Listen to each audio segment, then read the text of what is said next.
Você está ouvindo o podcast de ocasião, o podcast do grupo Teatro do Osso. Esse que vos fala é Rubens Alexandre.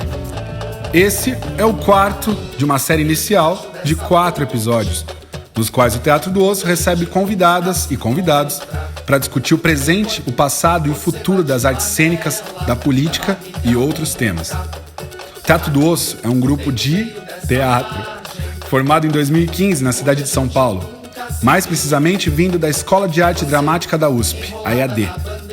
No final de 2019, fomos contemplados na 34ª edição da Lei de Fomento ao Teatro da cidade de São Paulo, com o projeto Do Canto ao Grito, que tem como objetivo final realizar a montagem do espetáculo Um Grito Parado no Ar, de Gianfrancesco Guarnieri.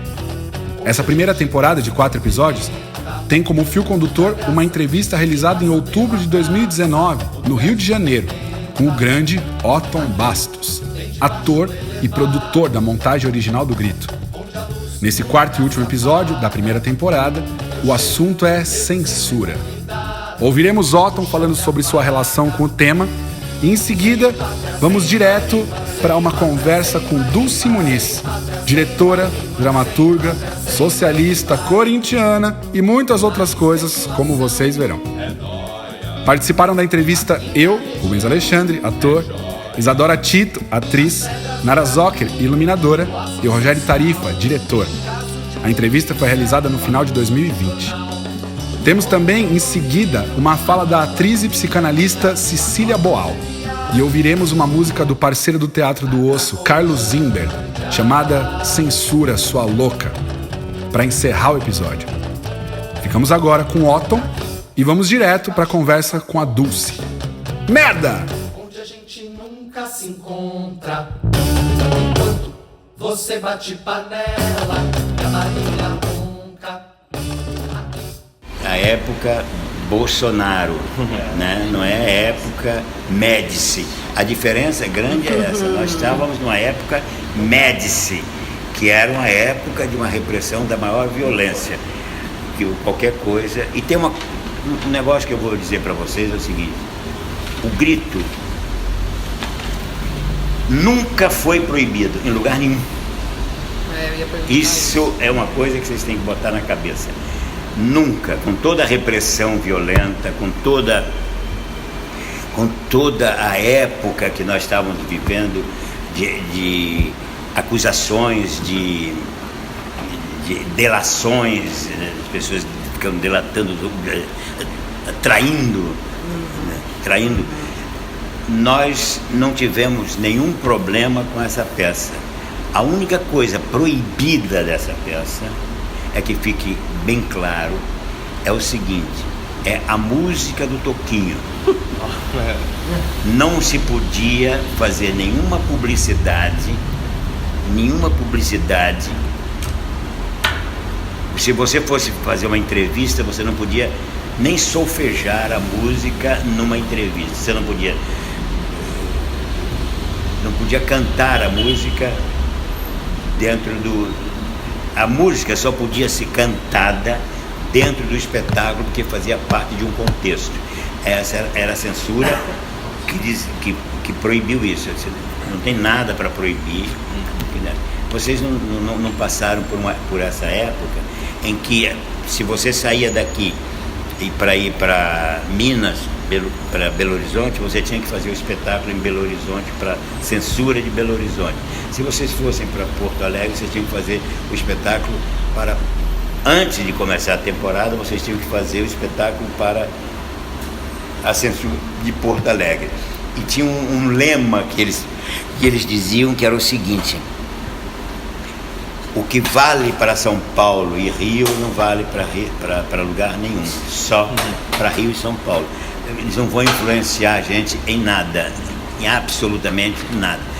Então, se vocês estão fazendo isso aí, vocês têm que fazer aqui para a gente saber o que é que vocês estão fazendo.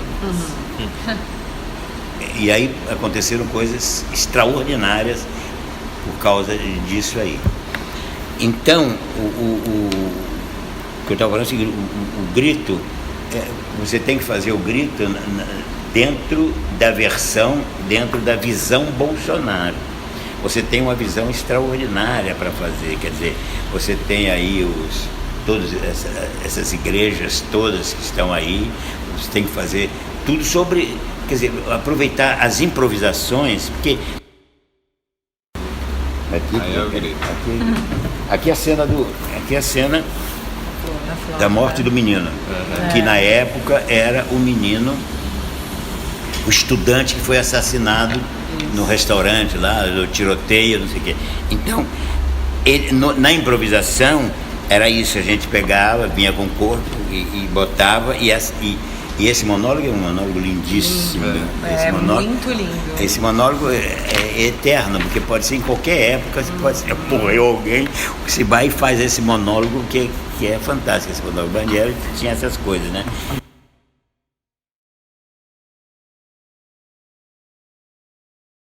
Tem a cena da entrevista, da tortura, não, do interrogatório, né? Aquilo tudo era improvisado, quer dizer, foi improvisado, mas o texto tem, porque o personagem que se faz de tolo, ele vai querendo enrolar o entrevistador, o cara que está... Então ele diz uma coisa e diz o contrário, ele diz uma coisa e diz o contrário, até que o cara não perde a cabeça, não tapa na cara dele, dá um tapão nele. E aí depois pega ele e leva para uma mesa que seria a mesa de tortura. Quando chegava na mesa, acho que não tinha a cena toda, não. Quando chegava na mesa de tortura, o Fernando dizia, corta. E aí, acho que tinha um negócio assim, eu não me lembro bem também, são 46 anos. Eu sei que saía da tortura, saía daquele interrogatório e jogava ele em cima da mesa como se fosse fazer a tortura, se fosse uma coisa elétrica, não sei o que, botar fio para fazer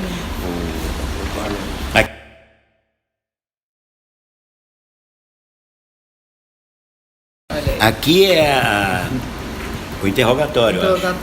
Aqui eu acho o interrogatório, aqui é a cena do interrogatório. Justino. E aí o negócio é o seguinte, depois eu explico como é que foi feito o negócio. E tem que trazer, você tem para a peça não ficar passada, para a peça não ficar datada, você tem que adaptar.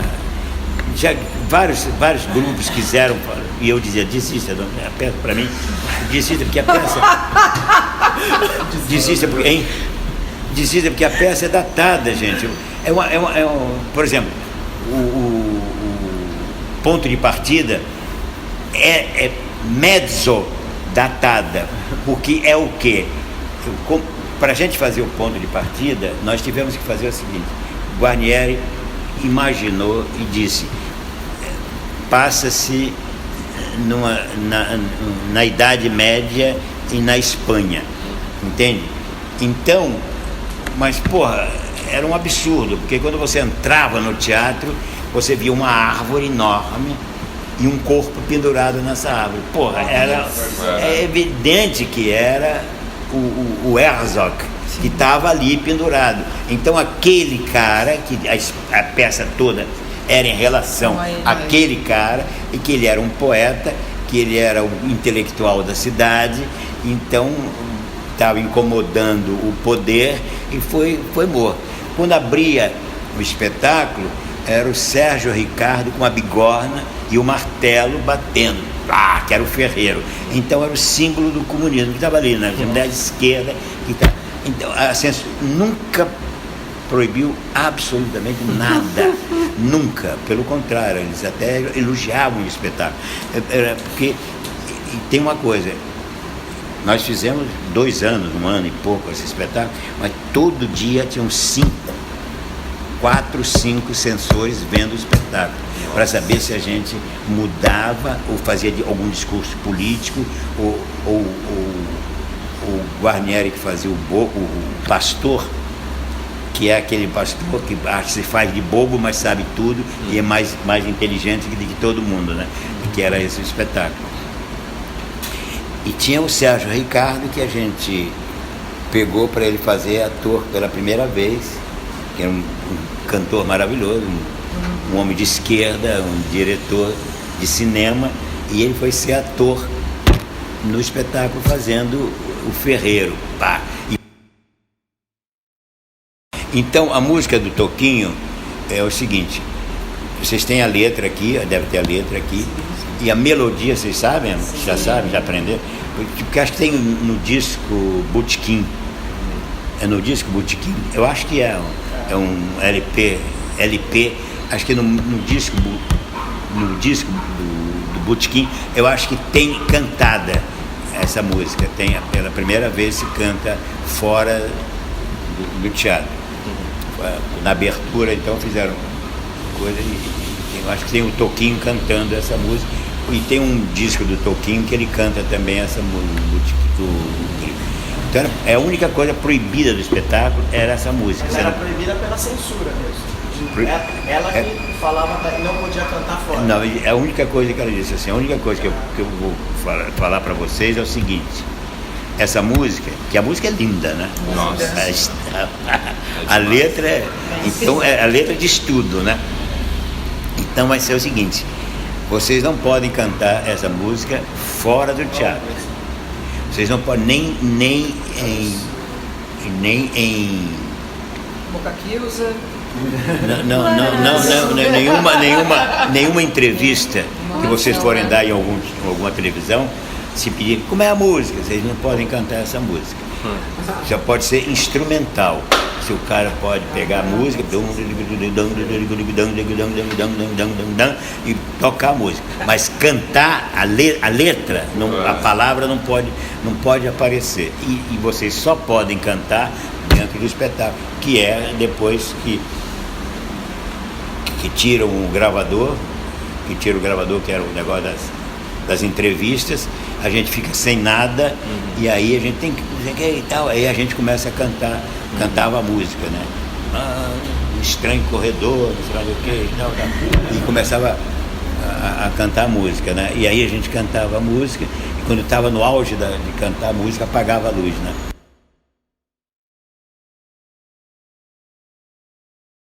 Não sei se tem no texto, tem uma cena em que eu brincando, eu dizia assim, eu parava no palco, olhava, falava pro Eusébio, só tem 2 atores no Brasil que não fazem televisão. Tem isso no texto? Tem? Eu e o Paulo.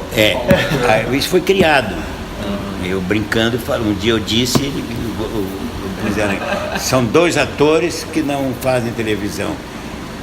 Eu e o Paulo Tran.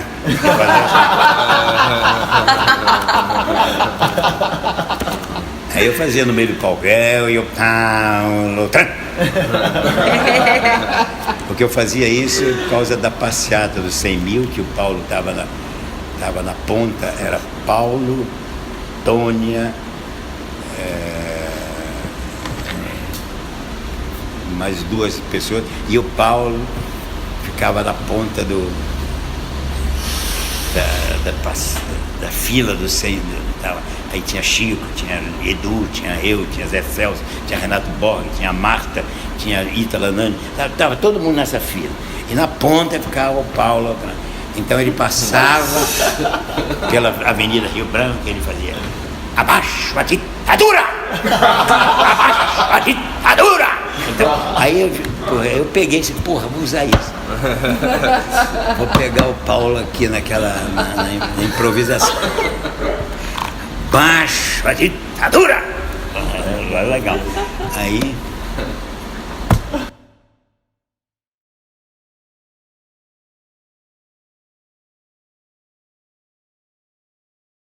tiroteio, uma bala perdida, qualquer coisa assim. Isso a gente vê, hoje a gente. Isso aí não precisa, você abre a televisão hoje em dia, todo dia tem uma mãe que recebeu uma filha, essa meninazinha agora de 9 anos, essa, hein? Ágata, de 9 anos, você vê a mãe falando, é uma loucura, né? É esse laboratório, essas coisas que vocês têm que pegar e trazer para o dia de hoje. Antigamente não tinha tanto tiro assim, né? Tinha aí, quando era passeata, não sei mais o que e tal, tinha. Mas esse tiroteio assim, né? E as entrevistas.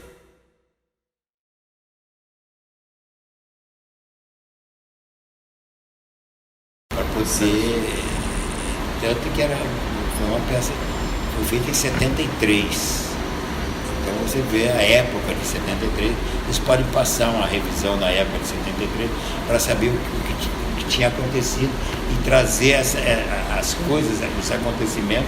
Porra, hoje está aí, Bolsonaro está falando merda toda hora, dizendo besteira. É um animal, quer dizer, não era nem a estupidez do militar, né? Não era isso. Porque você sabia que o militar era uma outra linha que conduzia eles. Mas o Bolsonaro é um militar que foi praticamente expulso do exército, né? Ele foi praticamente expulso do exército.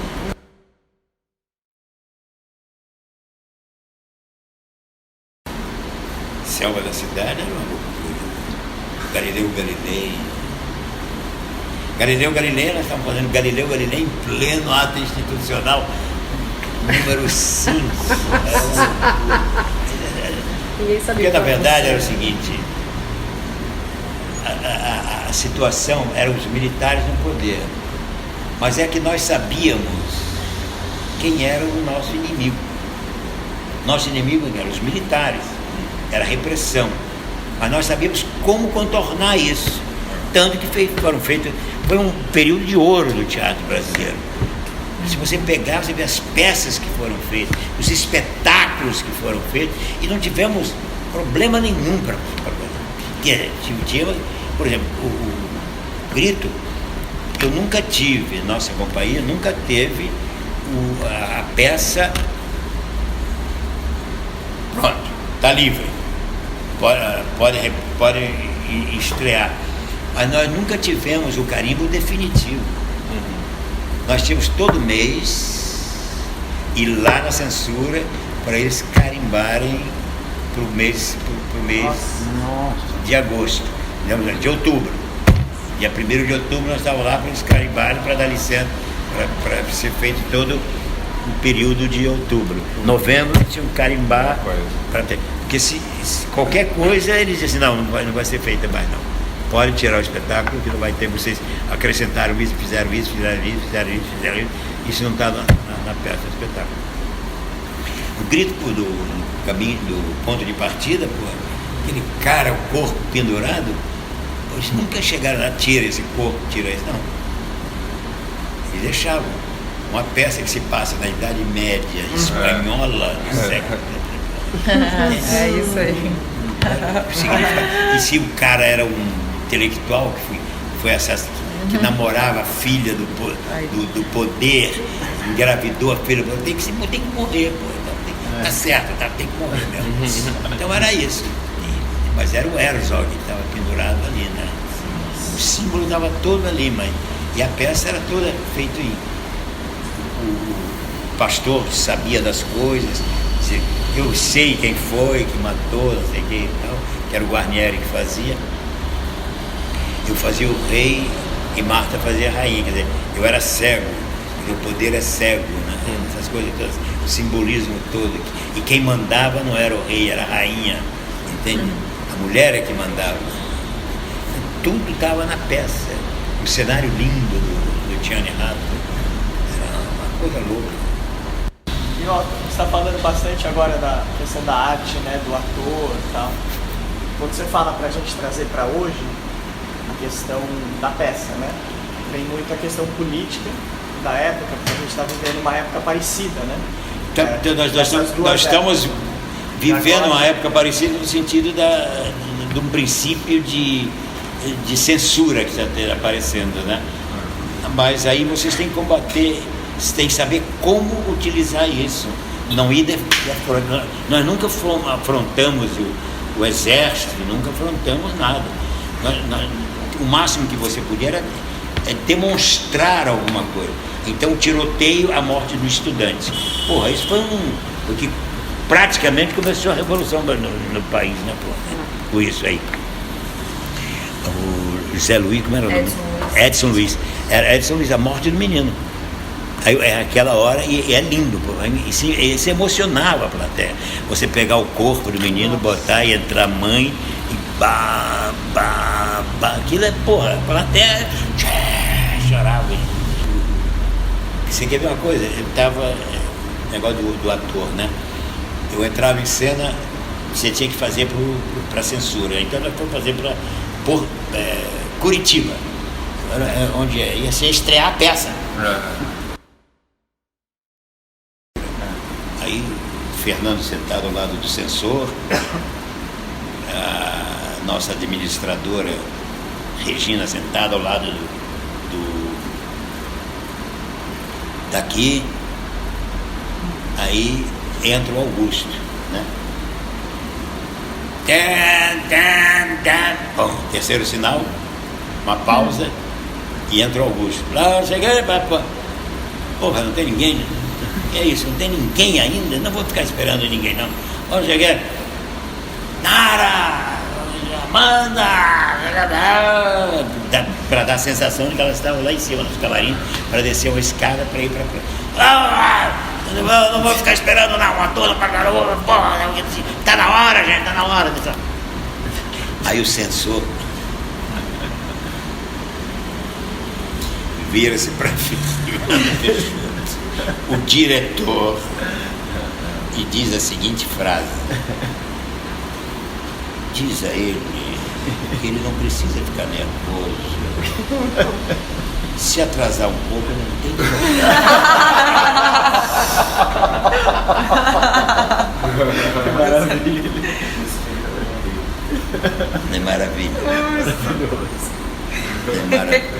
Nem entendeu que tinha começado. Ele não entendeu que tinha começado. Eu disse assim, disse pra ele, isso é genial, disse pra ele, deixa ele ficar nervoso, né? Eu espero.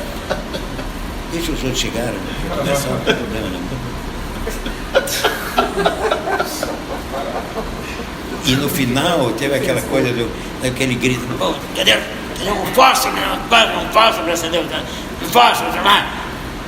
O censor, eu tenho fósforo. Bom, a gente está aqui hoje, a gente acabou de ouvir a entrevista com o Otton Bastos, a entrevista que o Teatro do Osso fez com o Otton no Rio de Janeiro, o ano passado. E a gente tem o prazer de receber aqui hoje uma grande artista, eu posso dizer uma amiga, a Dulce Muniz, que é atriz, diretora, dramaturga e socialista. Dulce, como é que foi para você ouvir esse trecho, né, dessa entrevista com o Otton? Como é que foi assim, essa primeira impressão após ouvir a entrevista? Bom, você sabe, eu conheço o Otton há muitos e muitos anos. E tenho pelo Otton a mais genuína e verdadeira admiração. Vou contar uma coisa engraçada. Quando eu conheci o Otton pessoalmente, eu tinha assistido Deus e o Diabo na Terra do Sol, tinha assistido não sei o quê, lá pelos anos 71 ou 72, eu conheci o Otton pessoalmente. E eu falei uma coisa horrível para ele, mas para mim era o maior elogio. Eu falei para ele: Otton, depois que você fez o Corisco, você podia desaparecer, que já estava, a sua vida, você já estava para a história. Achando que eu estava fazendo o maior elogio, porque para mim a interpretação dele do Corisco não tem, né, uma coisa extraordinária. E todos os filmes, enfim, eu tenho, e além do mais o Otton é geminiano como eu. Então eu gosto muito deles, gosto muito da Marta, acompanhei muito de perto essas coisas todas, né? Durante o tempo todo que eles moraram aqui em São Paulo, eu sempre estava mais ou menos perto deles, e mesmo depois, quando eles mudam para o Rio, a gente continua se falando, e depois, claro, tudo isso vai passando. A última vez, de vez em quando eu ligo, me dá uma saudade, me dá alguma coisa, eu ligo, e sempre falo com a Marta. O Otton quase nunca falo. A última vez que eu falei com a Marta foi numa passagem muito triste, dolorosa para nós todos, que foi a morte do meu queridíssimo Marinho Mazetti, que também era muito queridíssimo deles, e ela ligou para mim aos prantos, dizendo que, me lembrei de você quando fiquei sabendo, e nós conversamos, trocamos juras de amor eterno, que a gente ia se ver novamente, mas a vida, você sabe, né? Uma caudal que vai indo. Então, para responder a sua pergunta, eu sou uma mulher de 73 anos e tenho essa vida desde que eu tinha 16. E desde os 20 anos eu moro em São Paulo. Então, ouvir a voz do Otton, hoje, 2019, comentando a peça que foi feita em 1972, 73, alguma coisa assim, é verdadeiramente, para mim, eu estou aqui meio trêmula, enfim, me sentindo transportada para alguma outra situação. E lembrando, né, dos nossos tempos, daqueles tempos em que era uma luta heróica, a companhia do Otton, da Marta, ela era uma companhia que nós todos, jovens e não jovens que estavam começando no teatro, tínhamos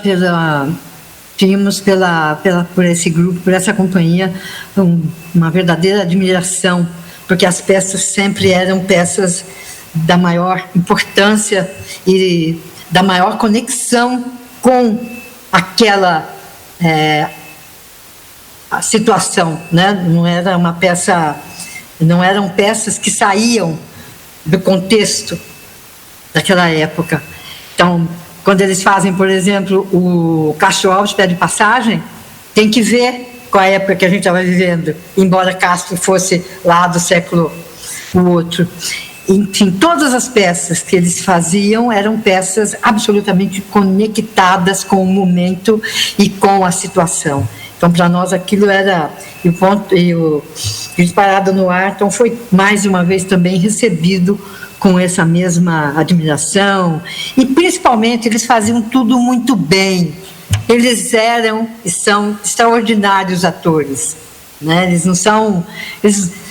parece que tinha dentro deles um fogo, né, que fazia com que todas as interpretações fossem as mais verdadeiras e que todo mundo admirava profundamente, né?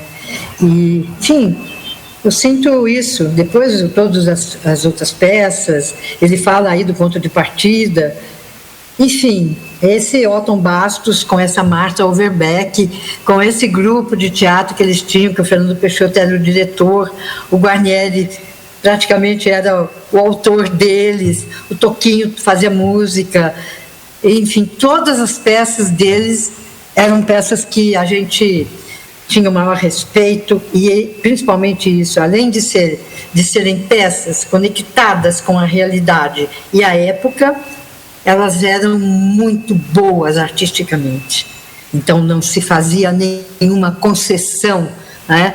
Então era muito, muito maravilhoso, e eu fico ouvindo Otton, eu fico muito agradecida de ter podido compartilhar esses momentos, e mesmo que a época fosse dura, e ela era dura, muito dura, em 72, 73 já havia, de certa forma, passado o período do embate com a luta armada, já tinham matado Marighella, já tinham matado Lamarca, já tinham matado Yari Avelberg, a Eleni já era desaparecida, já tinha sido assassinada, Bacuri já tinha sido barbaramente trucidado no DOPS, enfim, todos os outros companheiros que foram presos, que foram assassinados, sob tortura, enfim, e desaparecidos. Aquilo havia passado, mas a ditadura era a ditadura. Tanto que eles vão matar o Herzog, o Vlado, em 75. Então, veja que a situação era muito... Então, tudo isso era um caldo, era uma situação muito... mobilizava nós todos, né? E eu sempre fiquei sempre muito ligada nisso tudo. Então, mas de qualquer forma, são momentos que tenho que agradecer, porque aprendi muito com eles, vivi momentos extraordinários com eles, pude, como cidadã, participar de atos, né, coisas que, por exemplo, eu me lembro, em 72, no Tuca, vieram Dom Balduino, os bispos, né, que estavam lá no Araguaia, contando como tinha sido uma das invasões do exército sobre as cidades ali. Então, era participar, por exemplo, de vigílias, alguma coisa. Então, esse período todo é muito, muito importante, e eu admiro profundamente isso que o Otton... E para mim, uma coisa tão gratificante, né, ver, reconhecer que o Otton, ele continua pensando do lado da vida. Ele não se afastou desse caminho, não é? Então, para mim, é gratificante ver meu amigo e saber que estamos aqui ainda empunhando a bandeira da vida, pela vida e contra a morte. Que lindo, Dulce. Muito bonito. Voltando um pouco, né? Aí já entrando um pouco, tudo faz parte da sua história também. Mas você contar um pouco pra gente sua passagem no Arena e também já depois quando vocês foram pro São Pedro, né? Isso. E fizeram um núcleo lá de teatro que Isso. Na época tinha o Arena, o São Pedro e o Taíbe como lugares de resistência de teatro. Então eu queria que você falasse o nosso projeto. A gente está estudando muito essa época para poder montar o Grito hoje dentro do nosso tempo histórico agora. Então você contar um pouco para a gente a sua passagem pelo Arena, pelo São Pedro, esse lugar todo do teatro na sua vida. Quero antes disso falar uma coisa para vocês. É muito difícil falar sobre tudo isso, ao mesmo tempo que é épico, que é estimulante, né, que é entusiasmante, porque são recordações, são lembranças que vêm. A minha vida não se modificou muito de lá para cá, a não sei que eu envelheci. Mas, de qualquer forma, a fala é sempre muito quebrada, porque a gente está falando de uma coisa e lembra de outra lá atrás. Então, essa resposta, vocês vão ter que prestar se vocês forem utilizar para estudar, para ver alguma coisa, é muito, muito quebrada, muito difícil. Eu faço, agora não, com a pandemia e com a quarentena obrigatória, né, e muito certa, não estou fazendo, mas eu faço muitas palestras, conversas, rodas, com estudantes, com professores, com pessoas mais velhas que querem conversar sobre isso, sobre a minha prisão, sobre a ditadura, e sempre eu falo para eles, né? Olha, desculpa, mas é tudo muito, muito quebrado, muito sem, não tem quase que uma linha assim. Então, peço também para vocês um pouco de paciência comigo, porque a memória, ela é uma matéria super importante e algumas vezes ela nos falha. Então eu sou uma garota, filha de um sapateiro, de uma dona de casa, com 4 irmãos. Sou de São Joaquim da Barra, uma cidade bem bonitinha, pequenininha, terra de gente boa, terra de Rolando Boldrin, que a gente chamava de boy, os joaquinenses, terra de Tereza Cristina Laiolo, que foi vereadora em São Paulo, terra de Norberto Story, artista plástico, professor, terra de Paulo Vanucci, que foi ministro dos Direitos Humanos, essa cidade de muita... inclusive Ana Maria Braga também foi nossa colega de infância, de colégio, né? Depois ela se mudou. Enfim, tem um monte de gente que teve um grande jornalista, locutor, que foi por uns anos bem, o repórter que se chamava Calil Filho. Enfim, uma cidadezinha que tem uma história. Havia uns comunistas, né? Eu tive professores muito bons, eu fiz escola pública, meu pai, porque nem se falava, tinha acho que uma única escola que era particular, o grupo escolar do Torquato Junqueira fazer o primário, que era assim que se falava. Você vê como as coisas eram tão boas, tão importantes, que eu sei até hoje o nome das minhas professoras, 4 professoras. Dona Irides, que me alfabetizou, Dona Chafia, Dona Maria Helena e Dona Aurélia. Depois eu fui para o ginásio, tinha aquela coisa de admissão ao ginásio que a gente fazia. E lá também tive professores maravilhosos, eu falo sempre de 3. Falo do professor Ivo Vanucci, que era professor de português, professora Maria Helena, que dava aula de canto e canto orfeônico, e o professor Clésio Antônio Filetti, que dava história. Então, todos eram muito maravilhosos, falavam coisas interessantes e, de certa forma, formavam a gente. E aí eu sabia sempre que a situação, qual era a situação que a gente vivia, porque a minha mãe, a gente que fazia as compras, a gente que ia ao mercadinho, ao açougue, o leite que era entregue na porta, então sempre soube quanto custava a vida. E quando veio, então, em 64, eu tinha 16 anos. Eu ouvia a Rádio Marink Veiga, eu sou filha do rádio, eu não tinha televisão ainda lá, quando eu era garotinha, quando eu estava no ginásio, no primário, e ouvia a Rádio Nacional do Rio de Janeiro. Meu pai ouvia também a Rádio Tupi, o grande jornal falado Tupi. Tinha a Rádio Bandeirantes, com Vicente Leporassi, talvez eu tenha me esquecido de algum. Mas essas rádios, a Rádio Nacional, por exemplo, depois a gente vai saber, era uma espécie de uma célula do Partido Comunista, tanto que no golpe, a última rádio a cair. Né? À noite, a gente tinha ouvido um discurso de um deputado, e depois, mais tarde, bem mais tarde, a gente vai saber que era o Rubens Paiva que estava falando contra o golpe, e tinha uma mulher já xingando o Magalhães Pinto, né? E aí entra uma música, que é a música da Maria, ó cisne branco, que lindo, e vem a voz oficial. A partir desse momento, a Rádio Nacional do Rio de Janeiro passa a fazer parte da cadeia da legalidade, enfim. E essas rádios desapareceram. A Rádio Marink Veiga, por exemplo, o Brizola falava toda sexta-feira, toda quarta-feira, meu pai ouvia, eu ouvia com ele. Tinha também na Rádio Marink Veiga, hoje é dia de rock, eu ouvia todos os rocks daquela época, que as pessoas pensam que rock é Não, né?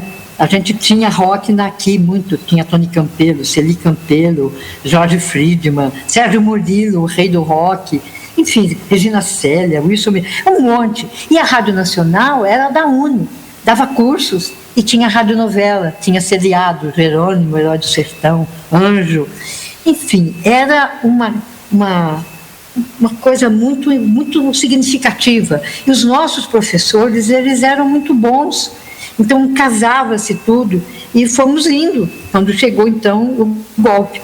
E aí o golpe acaba, porque fecham as rádios, enfim, vira aquela tragédia. Meu professor Clésio, por exemplo, foi super perseguido, que ele já era, porque ele era socialista.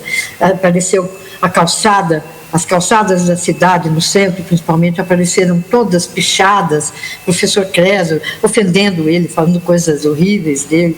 Enfim, foi um momento duro, muito duro, porque a gente viu um projeto de fazer uma nação que fosse autônoma, que tivesse a sua própria história, que não se isolasse no mundo, claro, mas que pudesse ter as suas próprias identidades, as suas próprias culturas, os seus próprios usos e costumes, né? Então, foi uma coisa muito grande. Aliás, tem um filme maravilhoso do Camilo Tavares, que se chama O Dia que Durou... Como chama? É o dia sobre o Abril. Olha que absurdo, não consigo lembrar o nome do filme do Camilo Tavares. O Dia que Durou um ano inteiro, um dia que durou um mês. Enfim, vocês procurem, vocês vão saber. tem, como é que chama? O dia que durou, enfim, não estou lembrando o nome do filme também. Mas é um filme maravilhoso, quando ele conta toda a estrutura de como o golpe foi dado, o papel dos Estados Unidos, que fazia isso com todos os países, né? Uma coisa, e falando claramente, o Lyndon Johnson fala claramente, nós não permitiremos um outro país que seja comunista, socialista, nos moldes de Cuba, nós não permitimos. Enfim, nesse filme o dia que durou 21 anos, uma coisa assim. Isso. Mais ou menos isso. Então, foi uma quebra. E nós tínhamos um grupo de teatro, de poesia, que a gente gostava muito de poesia, né? Porque o professor Ivo estimulava muito na gente o gostar da nossa língua brasileira, portuguesa, com todas as nuances que essa língua tem, e depois a gente vai aprender mais, vai entender mais a influência indígena, a influência africana, enfim, todos depois os outros povos que também vieram para o Brasil, transformando os países num país que poderia ser talvez um país talvez dos melhores de todo, e esse golpe veio para acabar com tudo. O professor foi perseguido, gente foi presa, né? Enfim, todos vocês sabem a história, mas isso me marcou profundamente. E aí eu queria fazer clássico, mas só tinha 2 alunas, eu e uma outra amiga. Então a gente fez normal. Eu não queria fazer científico, física, química, matemática, não gostava. Então fui fazer o curso normal. Então me tornei professora para o curso primário. Mas em 68 eu vim para São Paulo. Imediatamente participei de todas as assembleias que eu podia, de todas as passeatas que eu podia, e no teatro, que eu já vinha, né, eu pegava ônibus lá de noite, sexta-feira eu vinha para assistir Rei da Vela, para assistir Morte e Vida Severina, e aí quando eu cheguei, imediatamente eu comecei a participar das coisas, fui fazer o cursinho do Grêmio, porque eu queria fazer filosofia pura, ou ciências sociais, história, e fiz o vestibular, mas não terminei nem o vestibular.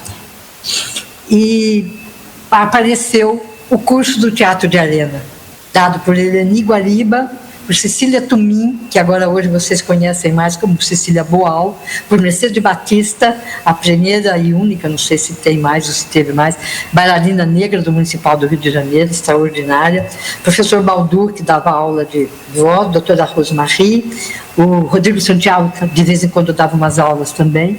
E então nós entramos no Teatro de Arena. Aquilo que era para nós uma referência, uma maravilha, passou a ser a nossa vida. Nós fazíamos o curso de interpretação no Teatro de Arena. Então a gente encontrou pessoalmente Guarnieri, pessoalmente Augusto Boal, pessoalmente não sei quem, pessoalmente todo mundo que vinha no teatro, Plínio, todo mundo. Aquilo para nós, né, também foi um encerrar, abrir um horizonte. E o nosso curso foi muito maravilhoso. Sou muito agradecida a tudo que eu aprendi nesse momento, naquela época. E depois, claro, no fim do ano, a Eleni já estava sendo procurada, porque, enfim, ela era, no primeiro momento, simpatizante da Vanguarda Popular Revolucionária, da VPR.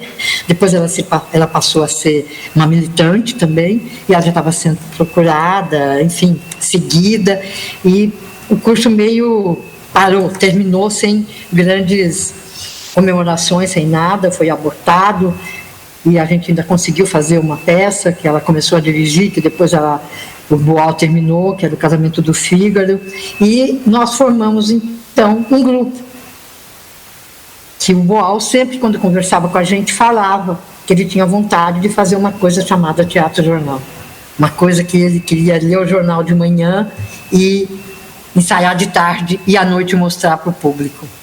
E aí eles foram viajar com o Zumbi, com o Bolívar, e ficou então, um grupo que se formou foi Celso Frateschi, Denise, que nessa época era falótico ainda, depois virou Del Vecchio, Edson Santana, Hélio Muniz, Elísio Brandão, Dulce, eu, e depois acrescentou o Marinho Mazetti, que não fazia parte do grupo, do curso, mas tinha sido assistente do Boal na Feira Paulista da Opinião, enfim, nós fizemos então uma coisa chamada Teatro Jornal.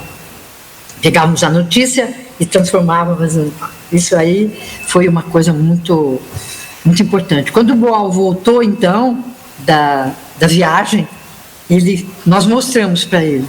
E ele gostou e falou que ia fazer uma adaptação para a gente poder pôr em cartaz. E a gente duvidava, porque a censura não ia deixar nunca passar aquilo, porque era barra pesada, como se dizia antigamente. Mas não é que o Boal sempre teve uma capacidade de, como fala isso, de transformar um limão numa limonada, às vezes até numa mousse, né?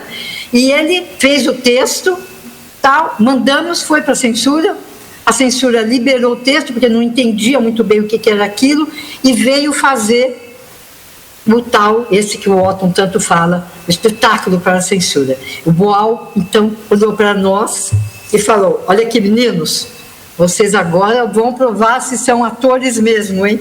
Vocês têm que enganar a censura. Como? Tem que fazer mal. Porque fazendo mal eles não vão ver o que é. Tá bom? Todo mundo imagina, você tem 70, eu tinha quantos anos? 22, 23 anos. O Celso tinha, acho que, nem 18 ainda. Todo mundo muito jovem, né? E chegou o homem. O censor chegou. Sabe que absurdo?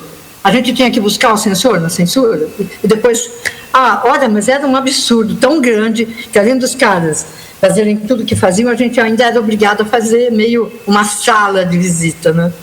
E aí fizemos o espetáculo, a apresentação para a censura.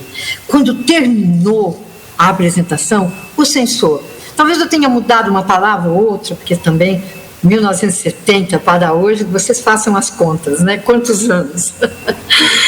Ele falou: meus filhos, vocês precisam melhorar um pouco, é muito fraco, vocês precisam ter um pouco mais de vida. Tá bom, nós vamos tentar, muito obrigado. Bom, aí o homem foi embora, alguém levou ele, não sei aonde. Aí o Boal falou: vai ver se ele já foi embora mesmo. Porque às vezes eles ficavam ouvindo, sei lá. Foi embora, sim, já está lá na frente, alguém levou ele para pegar um táxi, uma coisa assim. Aí o Boal bateu palmas para nós e falou: parabéns para vocês, meninos, vocês são atores e atrizes. Então esse foi um teste, uma coisa de fogo, não é como se fala? Uma prova de fogo, porque era muito violento, tanto que todo mundo que vinha, e a gente fazia 3, 4 apresentações por dia, era para a USP, era para a PUC, era para a igreja, era para grupos, enfim, era uma verdadeira usina de espetáculos ali, né? E as pessoas vinham e ficavam, gente que ia assistir como é que ele chama? O Gianotti, Jean-Claude Bernardet, queridíssimo, Sábato Magaldi, o outro Otávio Ianni, todos esses, os grandes professores da USP iam assistir e ficavam. O Anatol travou uma discussão, não sei com qual, falando o que era ficção, se era o nosso teatro, jornal, ou se era o jornal. Enfim, vocês imaginam o nível das discussões que a gente tinha lá, né, nessas apresentações. E quando a gente veio o representante do Festival de Nancy, nos chamou e nós fomos. E quem já estava, né, porque era 71, já tinha os sequestros, já tinham levado muita gente embora no banimento, lá 3, 4 sequestros. Então a gente encontrou vários companheiros que estavam lá, que tinham sido banidos porque foram pedidos nos sequestros. E tinha uma advogada que também, infelizmente, já morreu, a doutora Nina, ela me agarrou e me balançava e falava: eu não vou deixar você voltar, eu não vou deixar, vocês não poderem, você vai ser preso, você vai ser... Eu falei: não, Nina, nós temos o certificado da censura. Ninguém acreditava. Enfim, essa foi mais ou menos a minha passagem. Depois a gente voltou, fizemos Doce América Latinoamérica, que foi um painel da América Latina, né, falando da Argentina, falando, enfim, de Cuba, de tudo. E aí tivemos uma ruptura com o Arutin, que era o que cuidava do teatro, que era também um ator, aliás, um ator excelente. E aí o Maurício Segal, com a Beatriz Segal, que eram então os donos que tinham recuperado o Teatro São Pedro, nos convidaram para fazer parte, de ir para fazer as nossas peças lá. E aí fizemos, então, com o Fernando Peixoto a Semana de Arte Moderna, depois teve o Rei Caneca também, e aí a gente se separou como grupo.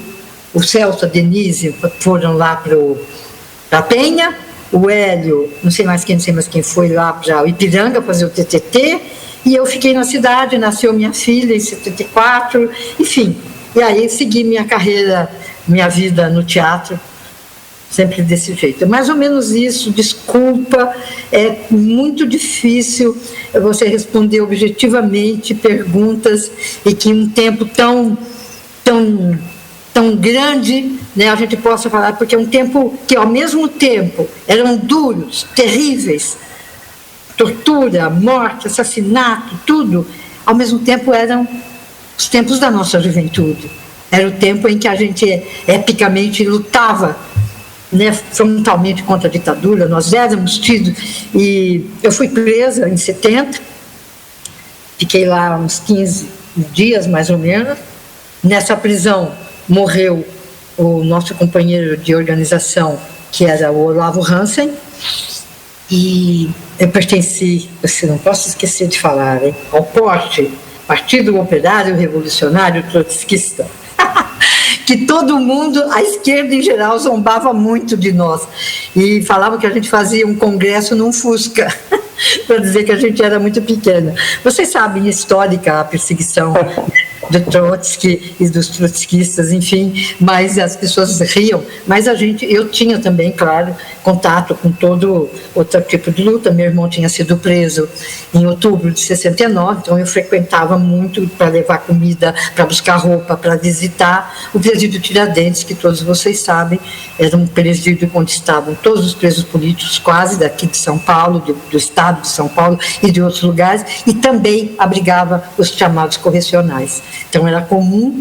você estar esperando para entregar uma roupa, uma coisa, e ver saindo jovens de shorts, sem camisa, sem nada, algemados, conduzidos pelo famigerado Sérgio Fernando Paranhos Fleury, que além de ser um torturador de presos políticos, também era o comandante do exército, do Esquadrão da Morte. E no outro dia você vê no jornal que aquele que a gente tinha visto lá tinha sido encontrado.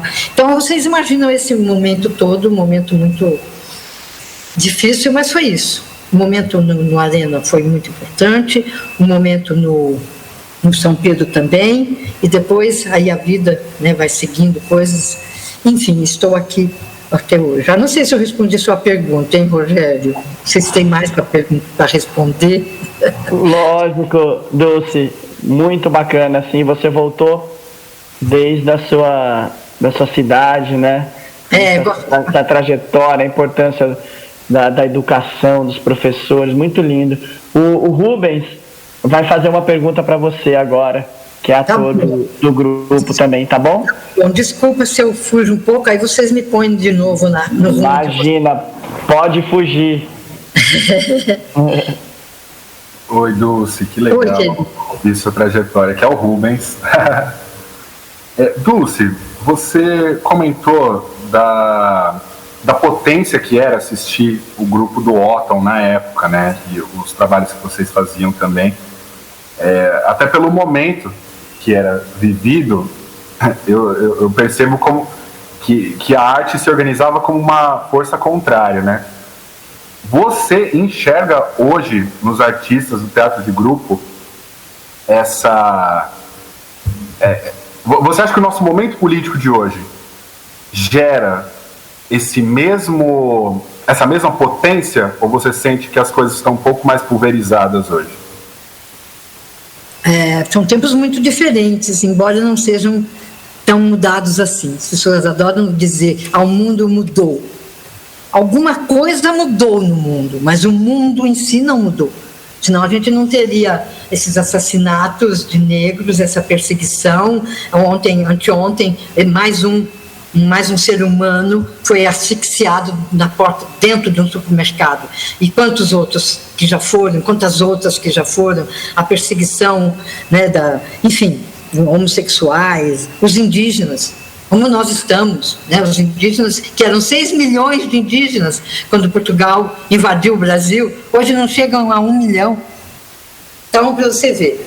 Mas, com o golpe, o Brasil vinha vindo por um caminho muito especial, né? Que as pessoas queriam que as políticas que fossem a reforma agrária, Miguel Arraes, Francisco Julião, Jango, tanta gente maravilhosa que estava lá lutando, cada um com as suas diferenças, com as brigas, com as dicotomias, enfim, tudo isso sempre é palco da vida. A vida é assim, a gente tem pensamentos diferentes, mas o Brasil vinha, né, nós tínhamos sido campeões do mundo em 58. A gente tinha Marista Agüero, que era campeão de tênis, nós tínhamos Garrincha, nós tínhamos, enfim, era muita coisa que tinha uma música brasileira, né, a bossa nova, não só a bossa nova, mas também outras coisas, a música popular, né, o Nordeste, com os ritmos populares, com a Ariana, enfim, o Brasil pretendia seguir um caminho de muita diversidade, de muita luz. E aí, golpe. Todo mundo morre um pouco com isso. E quando vem, então, o AI-5 em 68, que aí fica tudo, acaba tudo, fecha-se tudo de uma vez mesmo, alguns foram para a luta armada, mas a grande maioria, inclusive os operários, militares, havia sim. Vai ler a Comissão da Verdade, vai ver a Comissão da Verdade que tem Rubens Paiva, vai ver a Nacional, vai ver as outras, padres, freiras, havia sim, né, a perseguição aos operários, tudo isso, aos indígenas também. Então todo mundo vai para lutar contra a ditadura.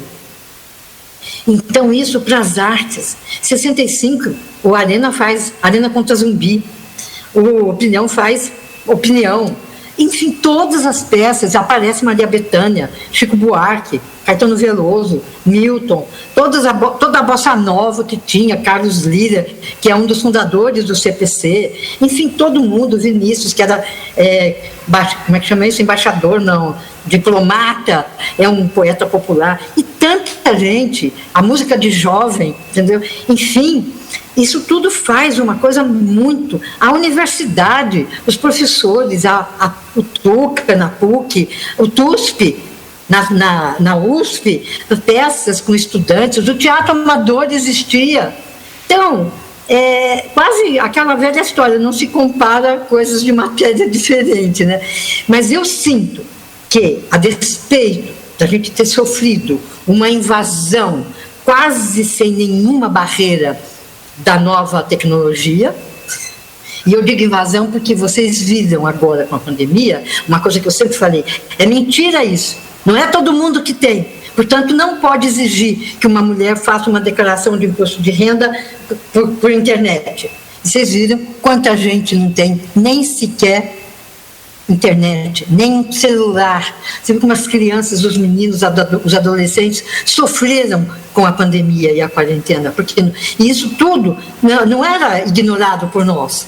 Nós sabíamos que isso era. Então, nós sofremos uma invasão. Hoje em dia, todo mundo, as minhas 2 netas que moram comigo, elas não largam esse tal de celular. Eu fico, o que é isso? Vocês vão virar o quê? Daqui a pouco vocês vão ficar com uma calota nas costas, porque vocês vão perder a visão periférica, porque ficam sempre para frente. Enfim, tudo isso eu acho que modificou muito, né? A própria nossa língua, que é tão linda, a única língua que tem a palavra saudade. Quem que tem essa palavra tão linda, pirilampo, não é? Coisas tão maravilhosas. E a gente se deixou invadir. A gente fala tanta bobagem, tanta coisa que não precisa, palavras, modismos que a gente importa. A pessoa fala uma palavra e todo mundo começa a falar aquela palavra. A gente no inferno fica escutando, entendeu? A pessoa repete a palavra 800 vezes. E o teatro não ficou imune a isso. Claro. Agora, tivemos, em 1980, a fundação do Partido dos Trabalhadores, a fundação da CUT, tudo isso. E isso, de certa forma, se antepôs a ação nociva que a ditadura tinha feito. Por quê? Ao criar o Partido dos Trabalhadores, os que lá estávamos fundando, a gente tinha também, tanto que a primeira candidatura do Lula, aquela que nós perdemos em 89, eu tive durante anos, agora nessa mudança eu perdi, um cartaz enorme dele escrito rumo ao socialismo, presidente e companheiro. Então, é uma coisa muito... E o teatro não podia ficar imune disso. E com, então, o advento da gestão petista na prefeitura, que foi a primeira prefeita, foi Luísa Erundina, numa vitória histórica, épica, contra Paulo Maluf, contra Serra, porque não tinha 2 turnos, era só um turno. Então a Luísa foi... E ela vem de movimentos populares também. Ela vem sendo acusada também disso, daquilo. Enfim, com a secretária de Cultura dela foi Marilena Chauí. Secretário de Educação foi ninguém mais, ninguém menos que Paulo Freire. Então, você imagina. E aí, depois, no segundo governo petista, que foi a Marta, eles criaram, então, Celso Frates, que foi para o trabalho público, ele virou o diretor do departamento. O secretário de Cultura era Marco Aurélio Garcia, se eu não estiver louca. E criam, então, os grupos se reúnem, formam um movimento contra a barbárie, arte contra a barbárie, e criam a lei do fomento. Então, a lei do fomento, que não havia política nenhuma, nunca houve, era sempre concursos, havia editais que você concorria, mas sem uma direção. O fomento dá uma direção, que é exatamente para os grupos. E isso faz não só os grupos que existiam, e que existem alguns até hoje, ficarem alguns mais fortalecidos, e o aparecimento de novos grupos, muitos novos grupos, importantes grupos. E isso tudo, claro que tem aí umas coisas que não são muito corretas, que não são muito... Claro, mas eu sempre ponho, tudo isso faz parte da vida. A vida é assim. Claro que nós temos que lutar para ser melhor. Não é conformista a minha fala. A minha fala é de análise, de entendimento, para poder melhorar o que a gente está vivendo para o futuro ser melhor ainda. Eu penso dessa forma. A gente fala do passado para viver o presente, projetando o futuro. A minha ideia é essa. Eu trabalho sempre sobre a égide da esperança, com a alegria. Para mim, a esperança e a alegria hoje são revolucionárias. Entendeu? Não é alienação, ao contrário, eles querem que a gente fique triste. E vem com esse advento dessa família reptiliana, essa coisa horrível que nos aconteceu, né? Tivemos os 2 governos Lula, 1,5 da Dilma, mas esse que acabou praticamente, quase com todos os direitos que a gente tinha, e estão querendo, porque apesar de tudo, as comunidades lutam, o Nordeste não se entrega facilmente. É um pouco a fala, né? Se entrega por isso, eu não me entrego não, eu só me entrego na morte de Parabéns. É um pouco isso, né? Eles estão tentando. Haja visto o que eles fizeram com a pandemia, com o Covid-19, né? Uma coisa. Eu não vou perder muito tempo de falar dessa gente.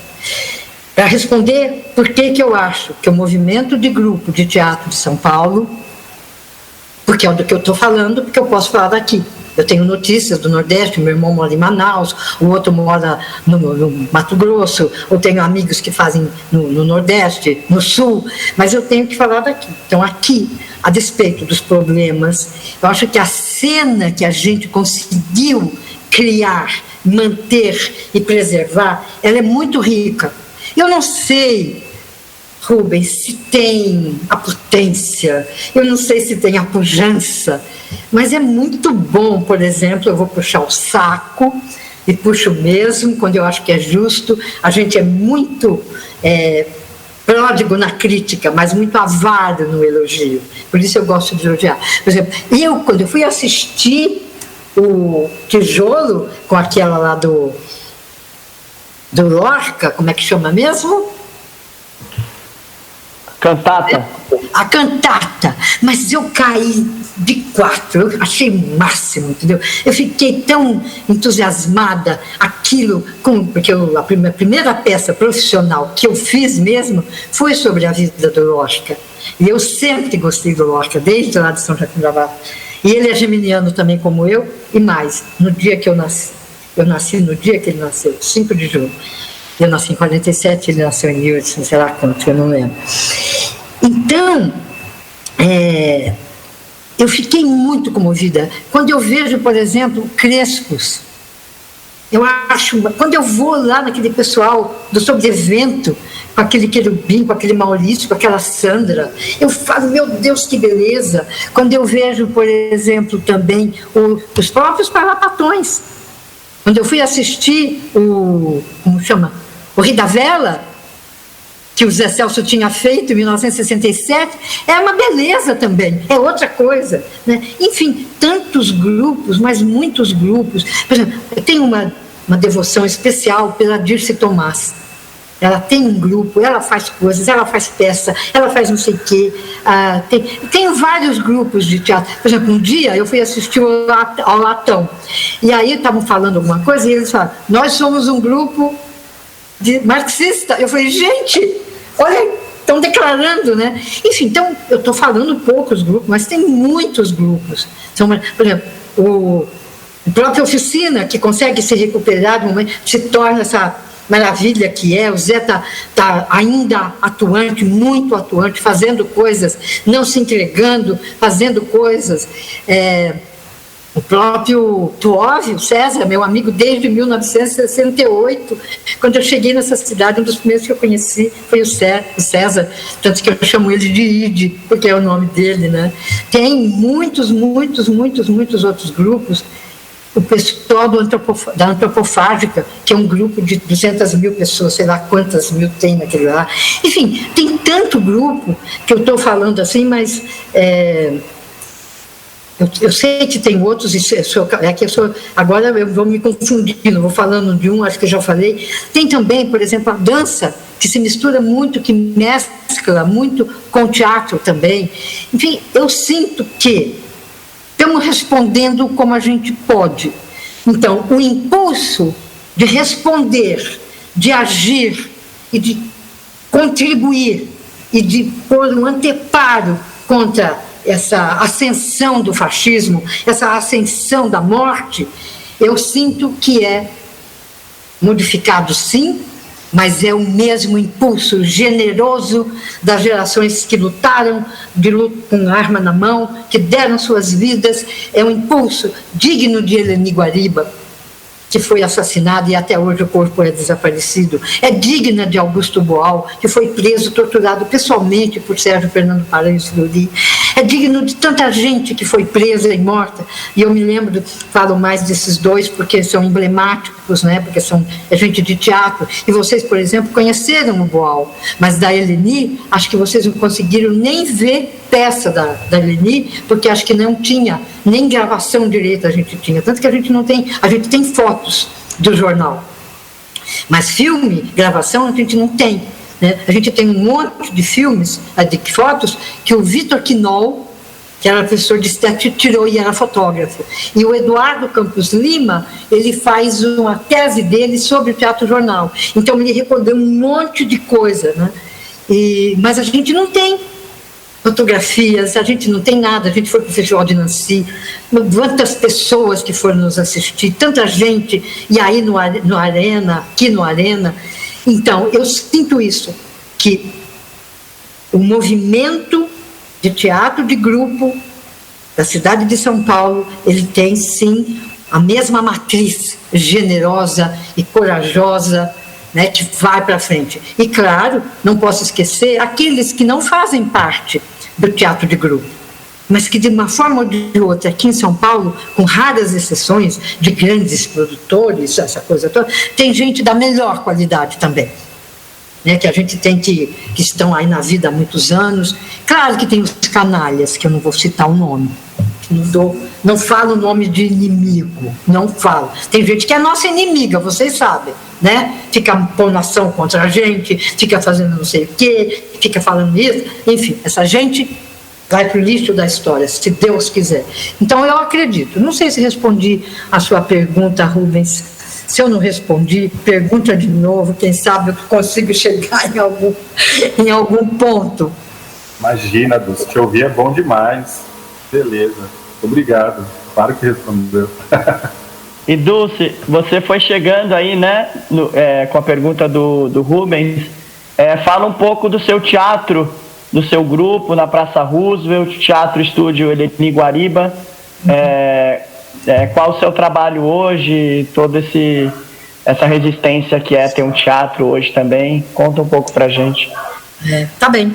Então, né, eu falei que saí, cada um foi seguindo o seu caminho, e eu fiquei tentando lutar, fui fazer parte do sindicato com a Lélia Abramo, fui da gestão dela, a que conseguiu a regulamentação da nossa profissão.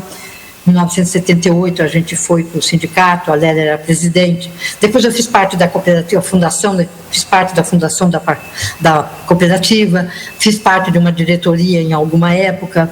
Enfim, fui indo. E sempre trabalhei com Antônia Bujanra, trabalhei com não sei quem, trabalhei com o Sionei Siqueira, trabalhei com Emílio de Biasi, trabalhei sempre com Antônio Masco. Eu tive um pequeno grupo que a gente fazia peças para as crianças, que eu adoro, sempre fiz. Participei do programa para criança infantil Bambalalão. E eu sempre gosto muito de fazer teatro para criança. A gente fez Bruxa Colorida, a Tatiana Belink, o Willo Crulli foi meu professor, eu tenho essa honra na minha vida, sempre foi meu amigo, trazia ele para o teatro, enfim, e a gente fez peças boas, muito boas, a Lenda do Vale da Lua, do João das Neves, Romã e Julinha, do Oscar Bonfim, enfim, quando chegou, estou pulando agora, hein? Chegou 96, eu fiz um curso que tinha Maria Helena Lopes, que tinha... Aquito, não sei o que. E aí eu conheci lá um rapaz chamado Dema de Francisco. E ele gostava de fazer poesia, gostava de escrever teatro, e aí ele estava escrevendo uma peça que chamava Caixa de Retalhos, e a Ariela Goldman, Bosco Brasil, Jairo Matos, Luiz Frugli e Lavínia Panunzio tinham alugado uma sala do lado do antigo Cine Biju, na Praça Roosevelt, que tinha sido a sala Sérgio Cardoso, do Cine Biju, e que depois foi o Cine Clube Oscarito, e aí eles alugaram e transformaram teatro da cidade de São Paulo, alguma coisa assim, que eu não lembro. E aí, nessa 97, 96, por aí, a Ariela, que eu chamava de Arielinha, emprestou o teatro para a gente ensaiar essa caixa de retratos. E aí eu vi que ela ia entregar o teatro, que ela estava lá discutindo com o proprietário. Eu falei com o Roberto Asca, que era então tinha vindo para o meu grupo também, o Dema de Francisco, mais 2 ou 3 pessoas que estavam participando com a gente. E aí nós alugamos no lugar do grupo, da Ariela, do Bosco, do Jairo, da Lavínia e do Luiz, o teatro. E aí nós demos o nome de Teatro Estúdio 184. Eu queria, desde o começo, que se chamasse Teatro Estúdio Eleni Guariba.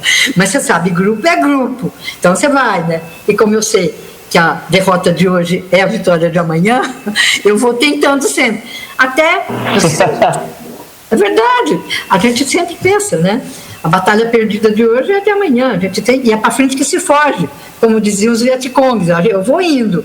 Aí até que chegou em 2013, alguma coisa assim, eu consegui mudar o nome para Teatro Estúdio Eleni Guariba, de qual eu tenho muita honra, orgulho, né? E lá a gente faz as nossas peças, eu escrevo muito sobre esse período, eu tenho uma trilogia, que é A Mulher na Resistência, que é Rosa Vermelha, sobre Rosa Luxemburgo, Yara, Camarada e Amante, que é sobre Yara Avelberg, Eleni, Doce Colibri, que é sobre Eleni. E eu tenho também a honra, o orgulho de ter feito essas 3 peças. Elas foram montadas com a ajuda do fomento que eu ganhei de 2002 até 2020, nós ganhamos o grupo 4 vezes, mas deu para a gente fazer bastante coisa e estou esperando ganhar de novo para poder continuar. E lá também a gente recebe grupos de tudo que é lado, LGBT, grupo sem teto, grupo sem terra, eu digo, no arco da esquerda, de Pilatos a Jesus. No arco da esquerda. À direita, não me encham o saco. Tem gente que fala, mas precisa. Não preciso. Não preciso ouvir a direita. A direita tem o seu próprio espaço, a direita mata, e principalmente nessa hora do julgamento, né, que a esquerda fez. A esquerda pagou caro o que fez. A direita não paga.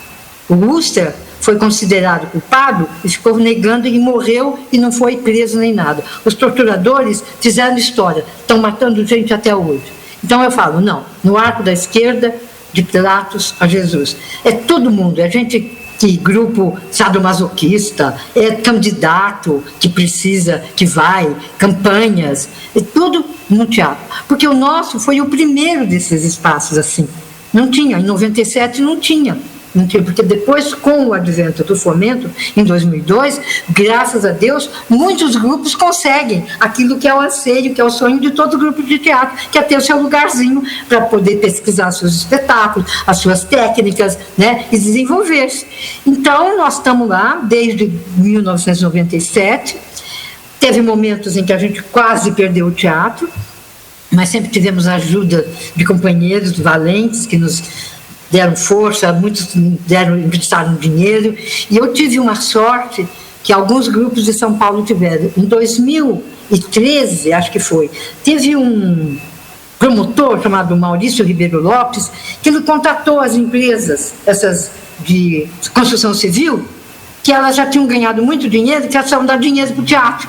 Então, algumas dessas construtoras deram dinheiro, por exemplo, o Grupo Teatro da Cidade, Companhia da Comédia, ganhou, muita gente ganhou, e nós ganhamos também. A Tecnisa, capitaneada pelo Joseph Nigri, ele durante 3 anos, eles deram dinheiro para pagar o aluguel, a água, o telefone, e a gente então ficava só para conseguir fazer. Então isso foi uma ajuda que eu nunca tive de nenhuma outra hora. Ganhamos também nesses anos todos um prêmio Miriam Muniz, e consigo fazer recreio nas férias, consigo, e depois ultimamente a gente tem conseguido algumas emendas, e era uma coisa que eu não sabia o que era, porque tinha gente que ganhava, mas eles não falavam.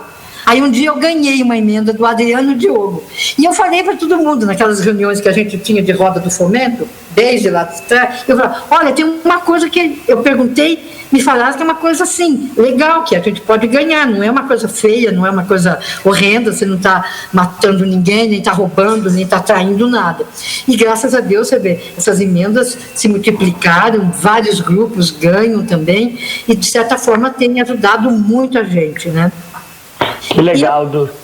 E eu continuo lá, faço sim política, entendeu? Acho que todos nós temos direito de fazer política com os nossos ideais, então durante o golpe, durante o impeachment, eu pus fotografia da Dilma, nome, a gente fazia reunião, saía gritando, fazia coisas. A gente fez uma luta muito forte, né? Hoje em dia é mais difícil, porque a direita, inclusive, atacou o nosso teatro, arrancou nossos cartazes, como é que chama? Obstruíram as nossas fechaduras. Foi muito duro. Telefonemas ameaçadores. Tudo isso a gente aguenta, né? E agora, graças a Deus, a despeito da pandemia, tudo, a gente conseguiu manter o teatrinho, a gente ganhou 18 mil para manutenção do espaço, naquele negócio do teatro, da Lei Aldir Blanc, e eu ganhei um Antônio Bivar, um texto que chama Salto 230,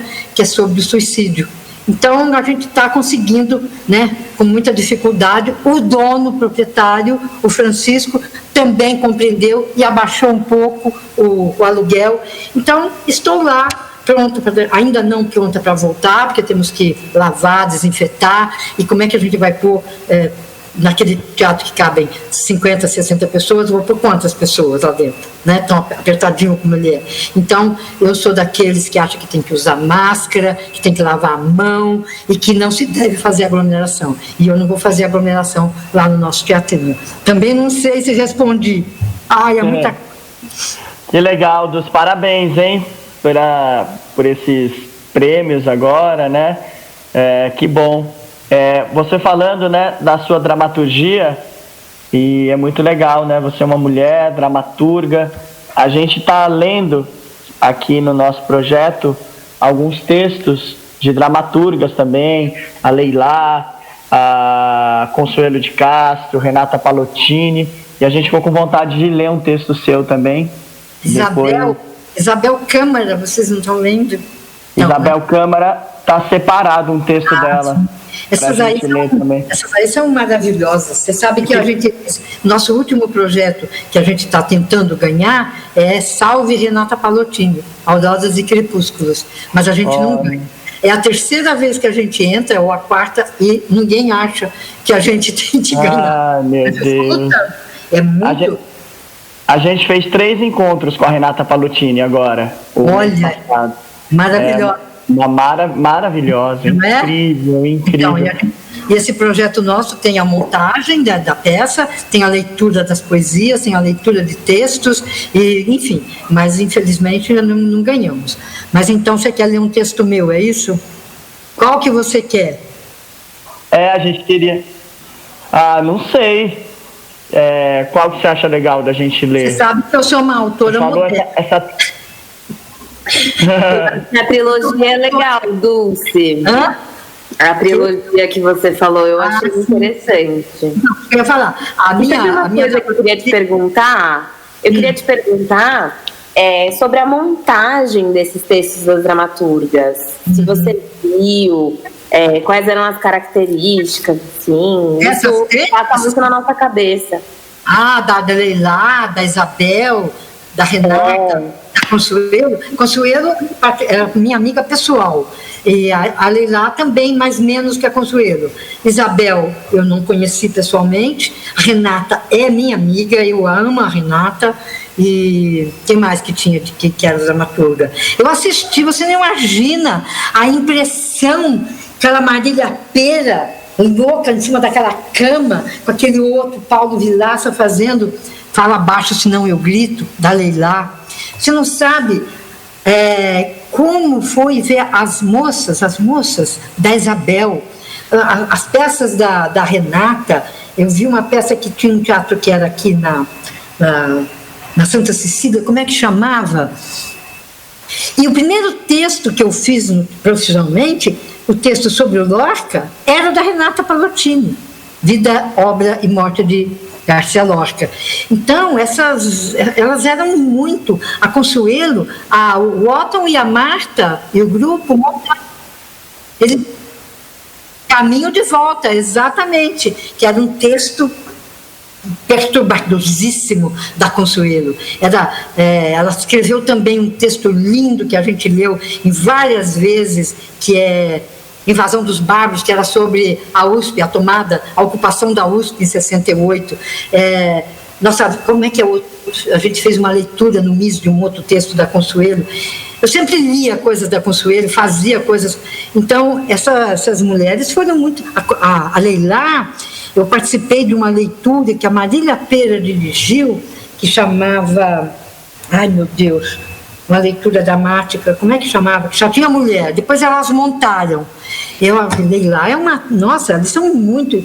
E modernamente a Leila foi muito montada, né? Agora faz, acho que talvez o último texto novo da Leila, não sei se eu estou errada, mas acho que faz uns 10 anos que eu assisti também. Eu vi muito, e elas foram muito importantes, porque, nossa, não tinha, né? Eu sempre falava, por isso que eu inventei aquele concurso que chama Feminina Dramaturgia, que é só para mulher. Homem só pode entrar se elas puserem como personagens. E se alguma quiser que seja iluminador, que seja contra a regra. Mas ele chama Feminina Dramaturgia. Nós já fizemos, acho que 4 edições. Né? Numa delas a gente premiou a Solange Dias, a Nicolette, lá, como é que ela chama? A Délia Nicolette, a menina, a Jaíra também teve uma, a Michele Ferreira parece que teve uma também. Enfim, eu não vou lembrar todos que a gente já premiou. Estou inspirada nessas mulheres todas. Respondi sua pergunta?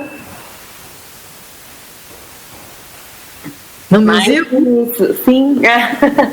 Entendeu?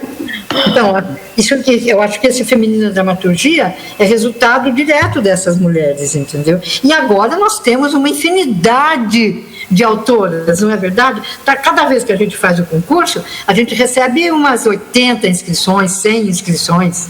É muito... é ótimo, porque é um espaço que é difícil, né, no Capital. A gente, de fato, tem que empurrar esses espaços, né? E é muito impressionante, a gente andou percebendo, assim, que quando mulheres falam, e quando a gente permite esse espaço de abertura, mais coisas vêm, né? Porque a gente passa, de fato, a ouvir, né?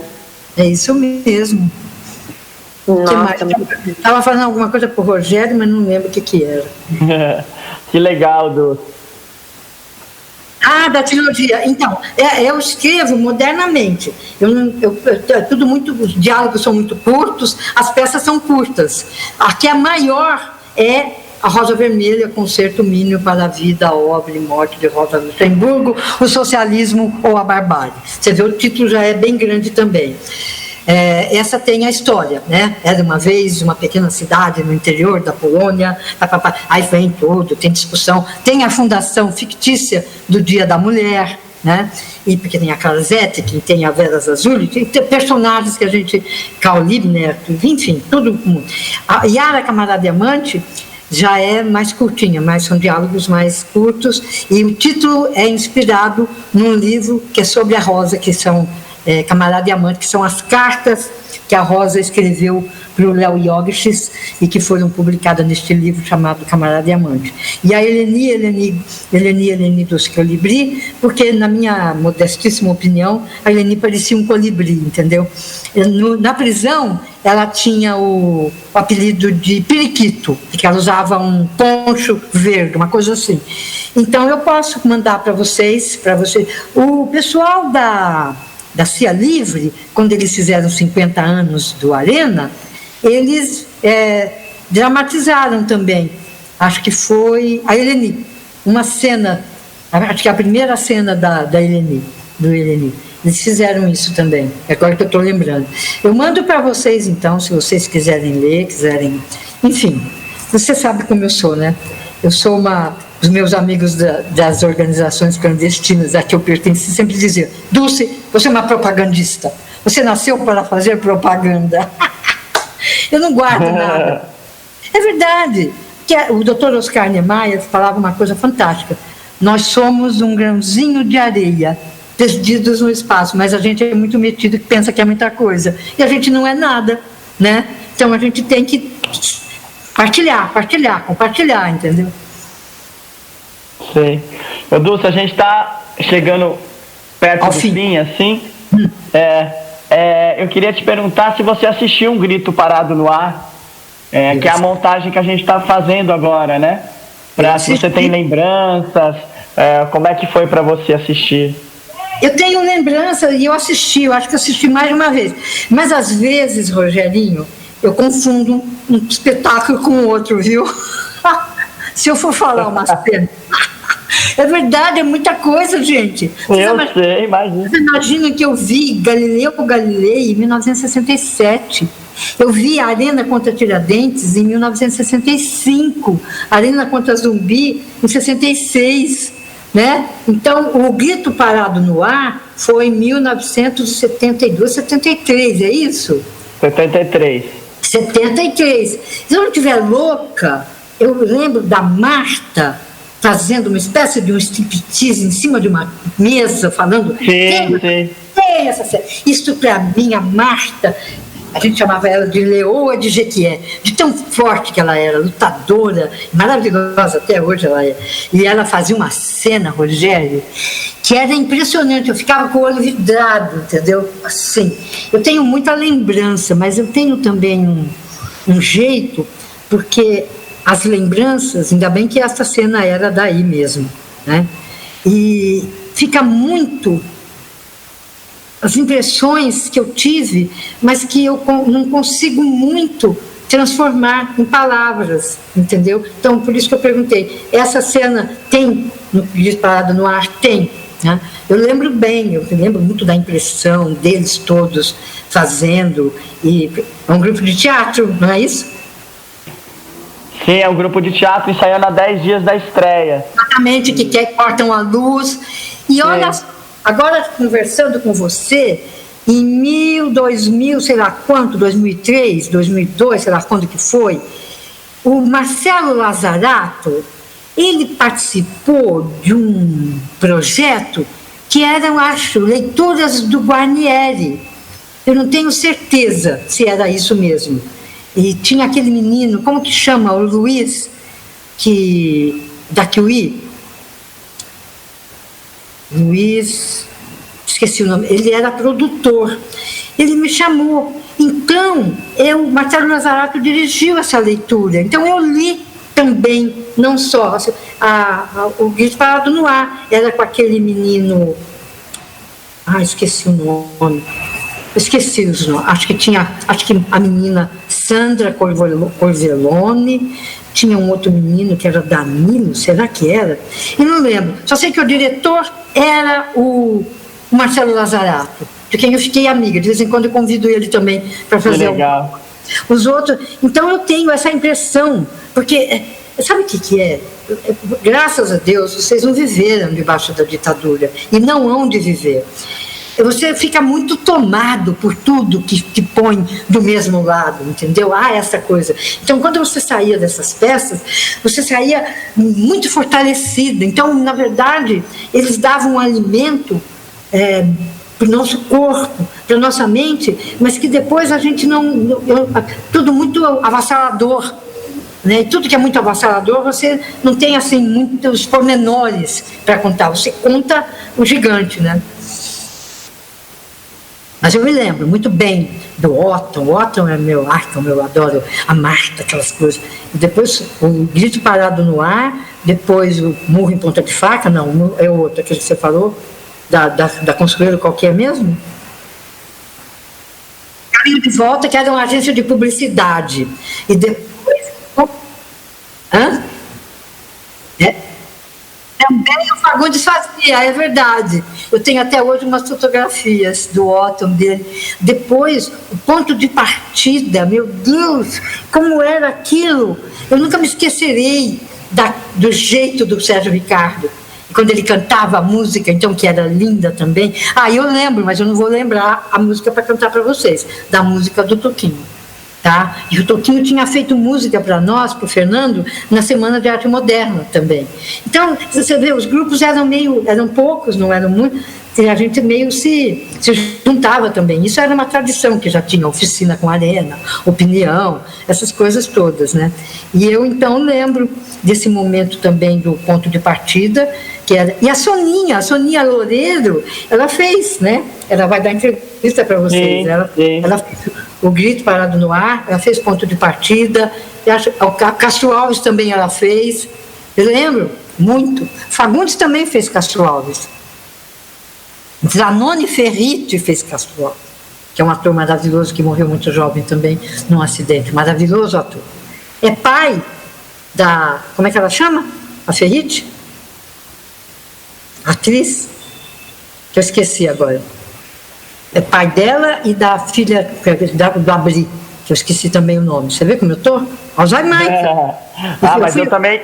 Você está falando e eu não estou lembrando também aqui. Adriana não, Isadora Ferriti.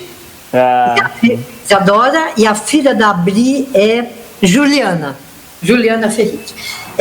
Sempre me acusavam, a Lélia Abramo falava, você com essa memória de tuberculoso, você não pode esquecer algumas coisas. E agora eu estou esquecendo, mas eu lembrei da Isadora. Enfim, o Zanoni foi um ator extraordinário, maravilhoso, eu adorava. E então isso do Grito Parado no Ar, lembro muito deles, eles foram muito, muito impressionantes para mim. Eu não era tão velha como eu sou hoje, né? Eu era jovem, bem mais jovem. Eu lembro muito. Que legal. Era muito, muito cheio de gente, sabe, Rogério? Tinha muita gente para assistir. Eles faziam o maior sucesso. Muito. E todas as outras peças que eles fizeram também. Que bom. Acho que respondi. Com certeza. Que legal. Para a gente encerrar, você é atriz, dramaturga, tem algum trechinho que você lembra, que você quer dizer de um poema ou de um trecho de um texto seu, para a gente encerrar com você? De um texto meu? Puxa. Um trecho que você queira. Então eu vou falar. Não, eu lembro da cena primeira da Eleni, eu lembro da Yara, eu lembro da... Mas eu gosto muito de falar poesia, vocês sabem que eu faço muito recital, muita coisa, mas eu vou falar um final, mais ou menos, que eu é ficcional, mas é baseado nos textos da Rosa Luxemburgo. Quando ela está para ser assassinada, eu criei Soldado. Ela tem um momento que né, ilumina ela e ela fala. Porque lá, vocês devem conhecer essa história, ela escrevia muita carta. Ela era uma grande escritora. Se ela não fosse quem ela foi, ela teria sido uma grande escritora. E ela escrevia cartas lindas. E uma delas, muito famosa, é a do búfalo. Que ela olha uma hora para o búfalo, que os búfalos chegavam na prisão trazendo descarregamentos de feno, fardos pesadíssimos. E ela fala, né? Quanta tristeza eu tinha naqueles olhos. Então eu me inspirei nele, nessa conversa, e pus. E vejo longe, bem longe, vejo com tristeza aonde fomos parar. Lembro do meu pai, lembro da minha mãe, dos meus irmãos. Lembro que nós poderíamos criar alguma coisa, mas, como meu irmão búfalo, eu olho longe, bem longe, e vejo que se os trabalhadores não forem capazes de construir o socialismo, então sim, será o fim, a derrota, a derrocada final, o socialismo ou a barbárie. Que bonito, Dulce. Muito bonito, viu? A gente quer... Que lindo. É bem pedacinho, porque eu não lembro muito, é muito grande. Eu fiz um pedacinho bem pedacinho. Sim. Bom, a gente quer agradecer muito a tua presença aqui hoje. É muito inspirador para o Teatro do Osso. E que você possa se aproximar e a gente possa se aproximar cada vez mais nessa irmandade do teatro. E você é uma grande inspiração para a gente e que a gente possa conviver bastante. Tá bom? Tá bom. E vocês também são para mim inspiração e mais do que isso, vocês são a todo instante o alerta do compromisso. Eu tenho compromissos, né? Como dizia o velho Brecht, vocês que vieram depois de nós, que nem amigos podemos ser, lembre-se de nós só com bondade. É um tempo de guerra, é pouco isso que eu sinto em relação a vocês, e principalmente a vocês aí desse grupo que tem o Rogério, desculpe, é o que eu tenho verdadeira adoração pelo Rogerinho. Então, eu também quero agradecer muito isso, que vocês me deram a possibilidade de poder fazer essa conexão com vocês, e se aquilo que eu vivi, aquilo que eu escrevi e aquilo que eu penso puder ser útil para que a raça humana não sossobre diante da barbárie, que ela possa sim ser irmã de quem precise e que nós possamos de fato ter essa irmandade que você falou, eu já vou ficar muito contente.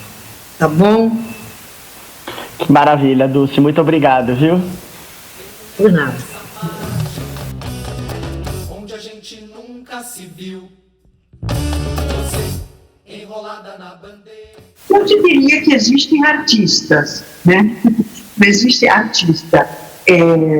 Porque tem pessoas assim, sempre achei muito difícil de definir o que é arte, o que é um artista, porque ele depende do momento histórico, dos gostos, você aprecia no momento histórico, ou em outro momento histórico você não aprecia, e tem arte popular, e arte erudita, enfim, é bem complicado de definir, né? Mas, enfim, são pessoas que têm uma atividade muito particular, né? Porque elas ganham dinheiro ou não ganham dinheiro, muitas vezes não ganham nada, fazendo um tipo de atividade para a qual muitas vezes, não sempre, mas muitas vezes, de fato, é necessário ter um dom. Porque, por exemplo, ouvido para música, nem todo mundo tem. Isso é um fato. A mesma coisa o desenho. Eu sou incapaz de desenhar sou incapaz de desenhar. Não consigo produzir nada. E tem gente que eu espanto, mesmo assim, desde pequeno já alguns, né? Então, por isso, assim, tem tantas categorias, por exemplo, a dança, que é uma coisa que eu adoro, a dança, né? O trabalho que exige, a música, né, quando você quer de fato significar o trabalho, o treino que exige, Então, assim, eu tenho uma grande admiração, claro, eu tenho meus gostos também, mas eu posso dizer, por exemplo, que além de apreciar muito pintura, apreciar teatro, literatura, eu sempre vi muito, mas, por exemplo, eu gosto muitíssimo da música popular brasileira.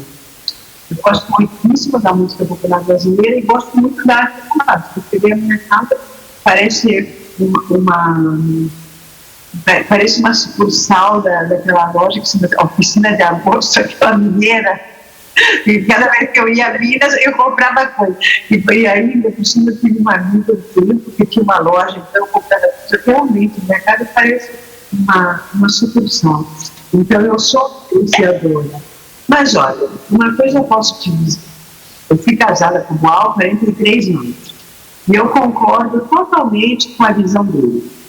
Antes de qualquer coisa, os psicanalistas, sei lá, os fisicultores, sabe, professores de ginástica, antes de mais nada, nós temos que ser cidadãos. Isso aí é fundamental. Então, o artista também tem que, mesmo que a gente não queira, a gente mas não tem consciência. Você mora no Rio, você mora num determinado momento histórico, você mora numa determinada cidade. Então, mesmo que você não se disponha a ter uma participação direta, você está inserido nesse contexto. Então, existem artistas que têm muito claro e que querem opinar, querem incidir, querem dizer o que eles pensam. Esses, posso dizer, que são os que eu mais gosto, os que eu prefiro. É uma escolha pessoal, mas não deixe de apreciar os outros, entendeu? Se os autores, um trabalho puramente estético, uma pesquisa estética, eu aprecio também. Mas eles sabem que chega um dia que, ou tem que saber que chega um dia que eles têm que se pronunciar mesmo, seja só através do voto, né? O voto de escolher uma pessoa para administrar o país de forma legítima. Então, isso assim.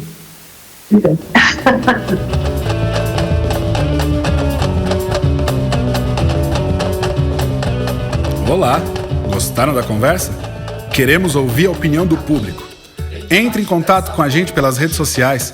Pode nos procurar no Facebook ou Instagram como Teatro do Osso, que a gente estende essa conversa por lá. Além de vocês se informarem sobre toda a programação do grupo. Esse projeto foi realizado com o apoio da 34ª edição do Programa Municipal de Fomento ao Teatro para a Cidade de São Paulo, Secretaria Municipal de Cultura. E faz parte do projeto do Teatro do Osso, do Canto ao Grito, um estudo sobre o teatro épico no Brasil a partir da obra Um Grito Parado no Ar, de Gianfrancesco Guarnieri. Com produção da Florar Cultura e Bufa Produções, uma realização da Cooperativa Paulista de Teatro, com edição de Zazá Amorim, roteiro de Rubens Alexandre e captação das entrevistas por Isadora Tito. Concepção geral de Rubens Alexandre, Isadora Tito, Rogério Tarifa e Nara Zocker. Entrevista com Dulce Muniz, feita por Rubens Alexandre, Isadora Tito, Rogério Tarifa e Nara Zocker. Entrevista com Cecília Boal, feita por Isadora Tito. Entrevista com Otton Bastos, feita por Teatro do Osso. Música da vinheta Sem Pátria, Sem Mátria, de Marcelo Lavrador, na interpretação de Teatro do Osso. Teatro do Osso é formado por Guilherme Carrasco, Isadora Tito, João Vitor Toledo, Maria Loverra, Murilo Basso, Renan Ferreira, Rubens Alexandre e Vivi Almeida, com direção de Rogério Tarifa. Agora, para encerrar esse episódio e a primeira temporada do podcast de ocasião, Censura Sua Louca, de Carlos Zimmer, na interpretação do Teatro do Osso. Obrigado a todo mundo que nos ouviu e até a próxima!